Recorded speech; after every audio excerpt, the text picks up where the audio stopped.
Yo, what's going on, guys? Welcome back to the podcast. It's been so long since I've been able to record one of these. I apologize so much for that. But we are back and we have a big announcement.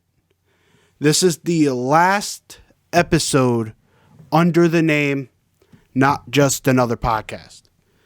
Now, as you guys probably know, this is a very generic name. So we are going through a rebranding. And with this rebrand, we are coming back bigger and better than ever as the Punch Out Podcast. We are going to have merch. We are going to have bigger interviews, better quality podcasts, the whole 9 yards. So hopefully you stick around on the road with me. Thank you for coming through up to this point, knowing that I've been A, inconsistent with these, B, these haven't been 100% high quality, but a lot of that is going to change. So I hope you stick around, and we are going to do a wide array of topics with this new change. We're doing a brand new topic today. I have not talked about boxing once on this podcast, but I thought, why not, after the fight we just saw Saturday night, Terence Crawford going up against Shawn Porter. Oh my goodness. What a fight. Now, I'm guessing that if you're here, I don't think I have to tell you that there will be spoilers. But just in case, yes, I will be announcing the results. Anyways, let's get into it. Terence Crawford in the 10th round stops Shawn Porter after 2 knockdowns. And that fight was crazy. So let's go over the entire fight. So through the first 6 rounds, that was some of the most impressive forms of high-speed chess that I have ever seen in fighting. Now, what do I mean by high-speed chess? You could see both guys had a thought process, and you could see their thought process going through the motion. And both of them were trying to figure out exactly how they could implement that style. Shawn Porter, on one side, was figuring out when to blitz. He knew blitzing Terence Crawford was his best opportunity. Knowing that he's been known as a brawler. He's shorter and has a shorter wingspan. He needs to get inside on Crawford. So the best way to do that is to get inside by blitzing. And Shawn Porter's been known as one of the best blitzing boxers in the welterweight division. Terence Crawford, you could see, was trying to counter off of that. Now, Terence Crawford, who in a lot of people's eyes is number 1 pound for pound, he knows how to use a lot of different styles. And you saw that in this fight. In that first 6 rounds, sometimes he would stay in the pocket as Shawn Porter would blitz, and he would try and get into a war. As Terence would say it, that's when Bud comes out. So, Terence Crawford, you could see, he was trying to figure out how to time him up, knowing that it's not the best course of action to try and have a full-on war with Shawn Porter. Shawn Porter wanted Terence Crawford to be in a full-on war because that was Shawn Porter's best chance of winning. There is no incentive for Terence Crawford at that point to try and stay in that war. Terence Crawford knows how to be a counter-puncher, and he showed that, especially in the later rounds. The later rounds, he showed how much of a counterpuncher he was. But in those first 6, it was so interesting to see how both of them were trying to implement that style, implement their own styles. Shawn Porter was getting to Terence Crawford. On my like imaginary scorecard, I had rounds 1, 3, and 5 for Shawn Porter. I had 2, 4, 6 for Terence. Then after the 6, Terence started to pull away. And you could see Shawn Porter, he wasn't gassing. I wouldn't say he was full on gassing out, but he was slowing down. And Terence Crawford, you know he'll have the energy to stay in this fight. And that's when Terence Crawford started getting these combinations off while Porter was still trying to blitz, because Porter wasn't as fast with it. Wasn't as fast with his blitzes as he was in the first 6 rounds. Terence Crawford took advantage of that, started stepping back. If you watch that fight, you see Terence Crawford, he starts taking these half steps back, trying to get Porter to lean. And once he'd lean, he'd land like the 3-punch combo that really solidified his win there. This fight was very close, but Crawford was starting to pull away. Now we get to round 10. Shawn Porter tries to come in with another blitz, and he gets hit with an uppercut. Crawford knocks him down. And that happened like immediately in the round. I'm sitting here watching the fight saying like this could go down to a split decision, because a lot of these rounds are very close to call. I had it 1-3-5 for Porter, 2-4-6 for Crawford in those first 6. You could easily have had first 3 rounds go to Crawford, first 3 rounds go to Porter. It was that type of fight up to this point. You get into that 10th round, Crawford gets the knockdown. And he stepped back, waited for him to finish these looping punches, and just lands that quick uppercut. Then going into the fight right after the knockdown, Porter tries to come back and he blitzes again. Crawford misses the uppercut, but then comes down with a right overhand. Knocks him down again. And this is where somewhat of the controversy comes in. Porter's dad, his head coach, stops the fight. Says no more. And a lot of people thought, you got to give Porter, you got to keep Porter in this fight. You got to let him try. And Porter's dad's excuse for why he did it really seemed like what I said, an excuse more than anything. Because Porter looked in shape. He looked like he had a great game plan. Again, only him and his dad were in that training camp. We don't know what happened in that training camp. But it really looked like he was in top condition coming into this. And Porter's dad said, the reason I pulled the fight was because I know how my son prepared, and I didn't like the way he prepared for this fight.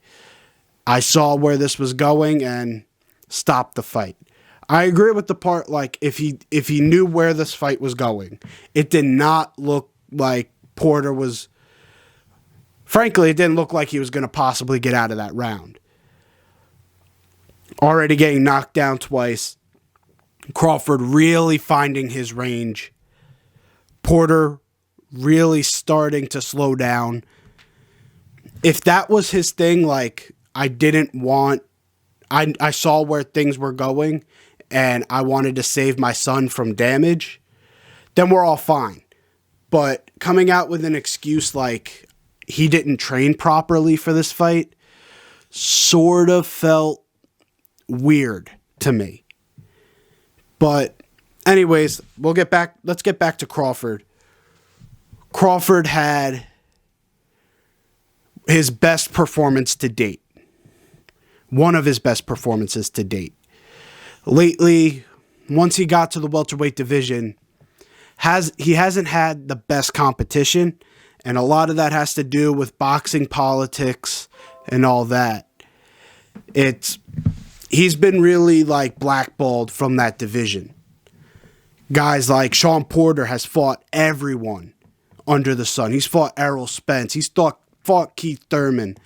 Now fought Terence Crawford and the only reason this fight was made was because the WBO, the sanctioning body that gave Terence Crawford his belt, they made this fight a mandatory fight.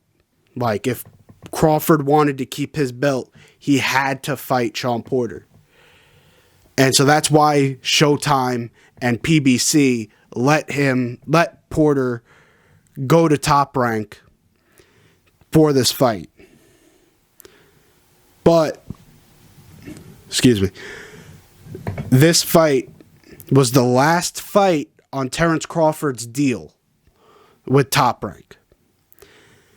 That brings in a lot of different scenarios because you got Errol Spence, which is the fight every boxing fan wants to see. If you're a boxing fan, you want to see Spence Crawford. That's two top 10 pound for pound guys right there. Crawford's top 5. Spence's borderline top 5. You get the point.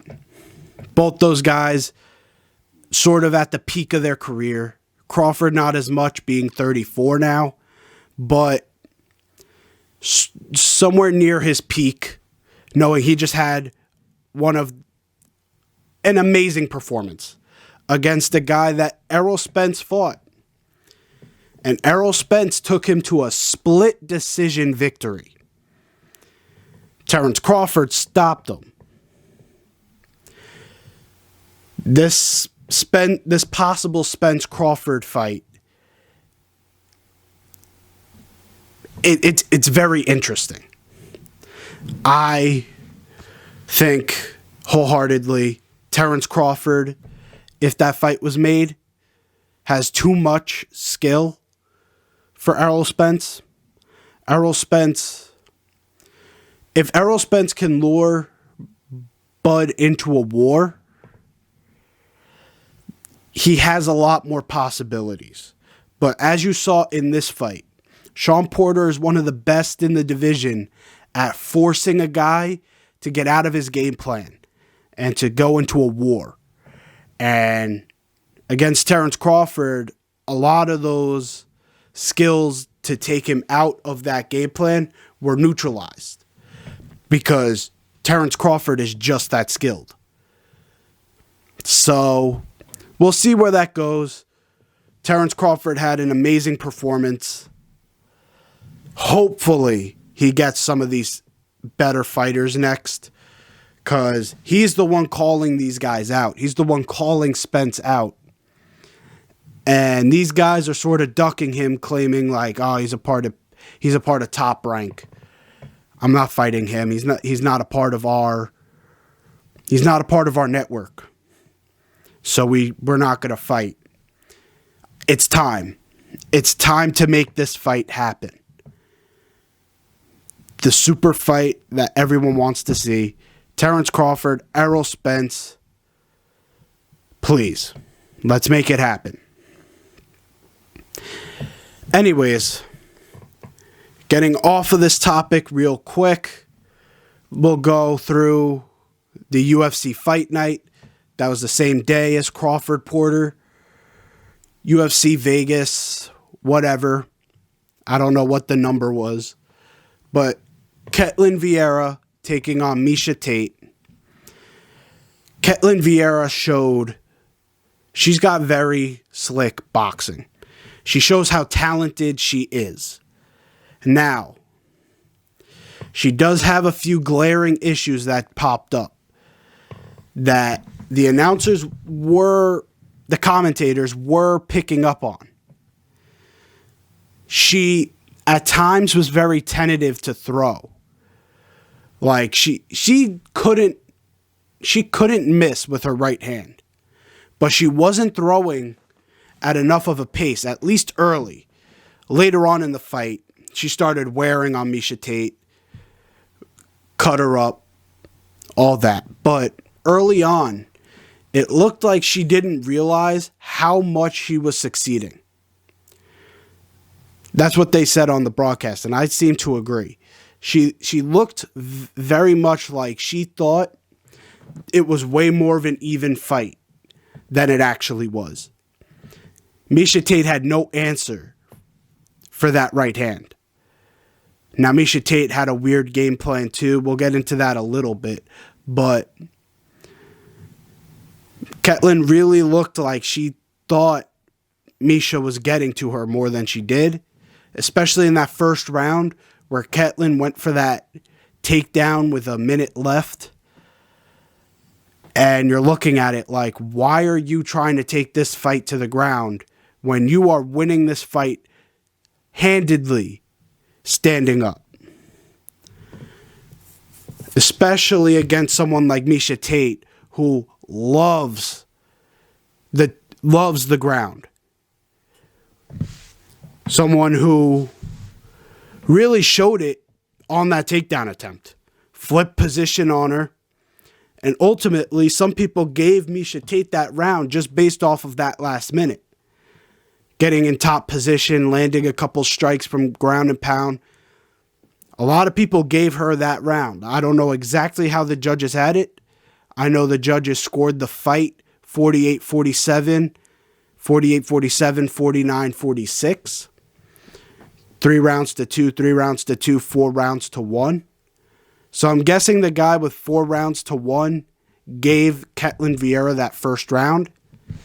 But Caitlyn already lost the fight against Yana Kunitskaya, where she just wasn't throwing.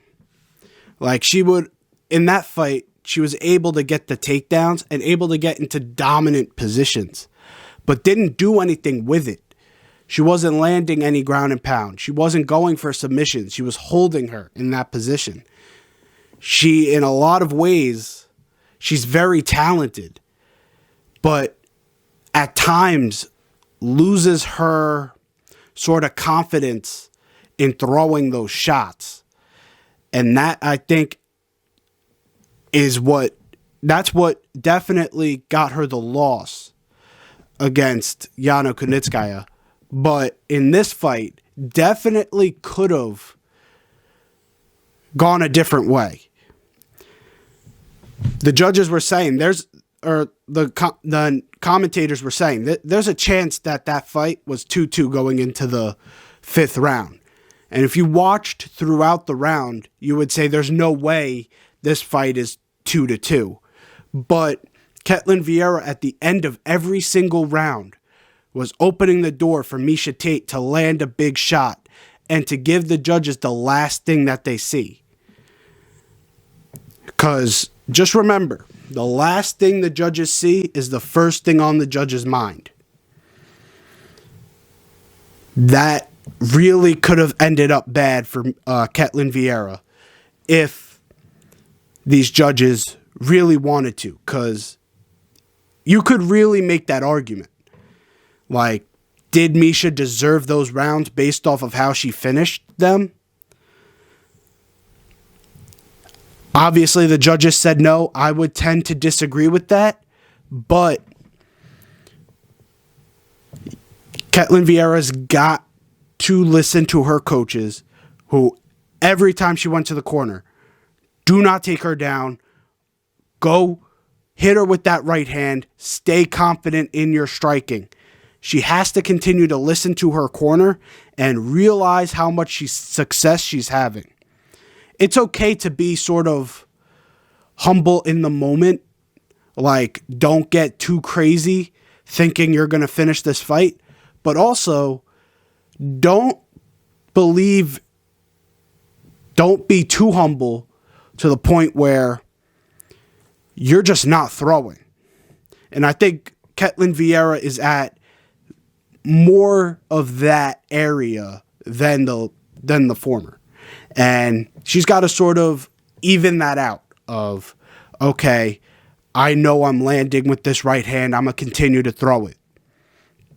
Because I think if Caitlyn Vieira really stuck to the striking, stuck using that right hand instead of trying to hold back, going to the end of those rounds, she could have finished Miesha Tate in the 4th round. That fight in the 5th round, you saw how much damage she was putting on Miesha Tate, and that was the only round, or one of the only rounds that you saw that Caitlyn Vieira really stuck to using the right hand and stuck to just putting a beating on her, which is what she did. She put a beating on her in that round, sort of stamped her victory there. But again, the fights are not judged based off of how it looks, like how the overall fight looks. The fights are won.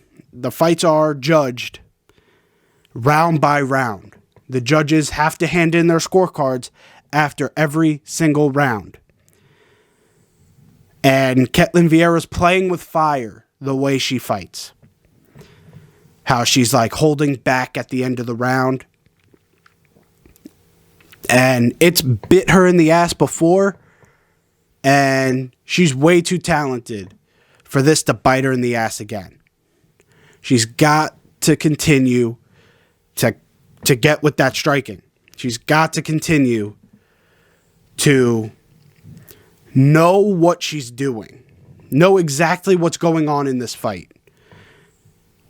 That fight awareness, that is key for her to move up the ranks and ultimately get a title shot. Now, is she beating Amanda Nunes? Probably not. But she's got the striking, and she does have a great ground game. Don't get me wrong. But she's got to realize how talented she is on the feet. Or else these fights are not going to go her way. Just based off of tentativeness alone. Now, going to the co-main event, you got Michael Kiesa, who at the time was number 6 in the world at welterweight, going up against the number 14th ranked rising prospect, Shawn Brady, 4-0 in the UFC, and Shawn Brady gave Michael Kiesa a beating. Not on the feet. He took him down. And that was the most surprising part. If you were looking at that fight, before the fight, you were saying if Shawn Brady's going to win, he is going to win on the feet. He wants to keep this fight standing at all times. He is so much better of a striker than Kiesa, and Kiesa is a very good wrestler. Very good at grappling. But Shawn Brady went with the other game plan. He took Kiesa down and basically held him there, which was the most surprising thing probably on the card. I don't think anyone could have guessed if there's a grappling exchange that wins this fight, who's on top. Most people would have said Michael Kiesa.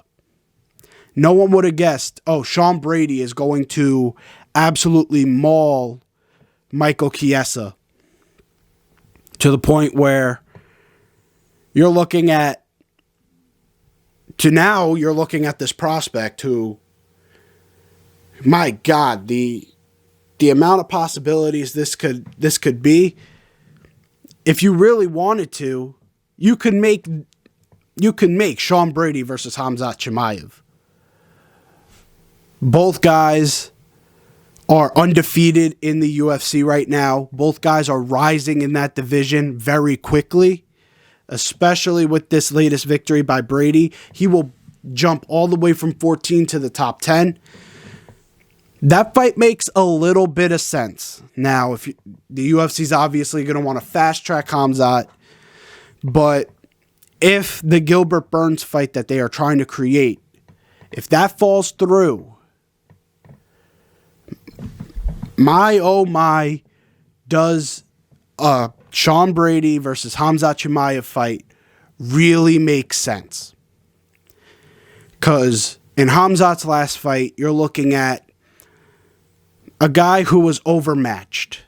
Now, when you were going into the fight, you were saying striking, Li Jingliang was supposed to give him problems.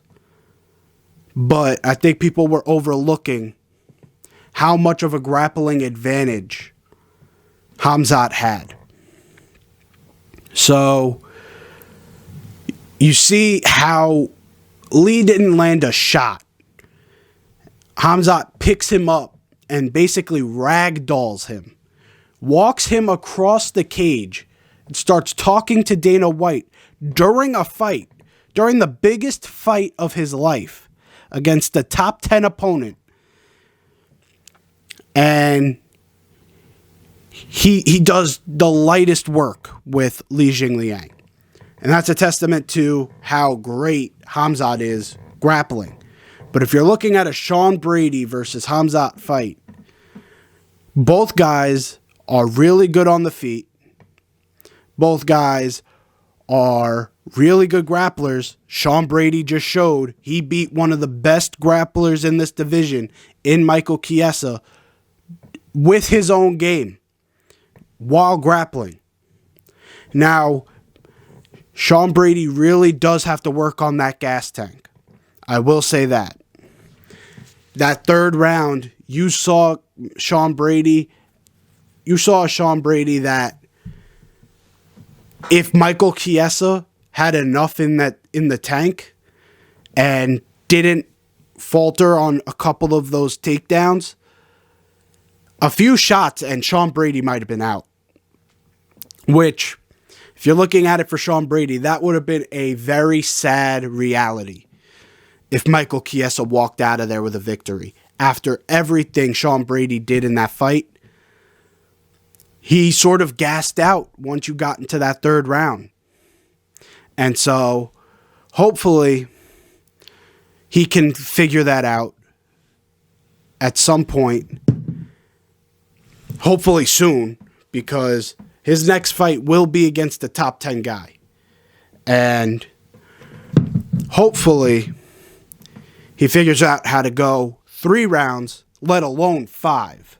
Because if he does end up getting a Hamzat fight, that fight is 5 rounds. Hamzat will now be a main event fighter from here on out. There is no way Hamzat is going to be a co-main unless it's on a pay-per-view card.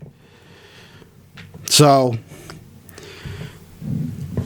that fight really makes sense to me, and I really hope the UFC takes a good look at what that fight could possibly be, because that just seems like really good matchmaking there. Okay, I think that's where we're going to end things off. I would talk baseball with you. I know I missed so much with my time off, but it just seems it seems too late to try and catch up now. Congratulations to the Atlanta Braves, because I missed that with my time off, but so far this MLB offseason has been very slow, and I'm hoping by December things start to pick up, or even later on this month, because there are a lot of free agents out there that are very interested in seeing where they go. But anyways, guys, hopefully you guys did enjoy. Again, I'm pretty sure this will be the last episode under the Not Just Another Podcast banner. So thank you to everyone who was along for the ride. A new journey begins, and hopefully we'll be bigger will be better, and hopefully we can grow even faster. I love you guys. I'll see you guys next time. Peace.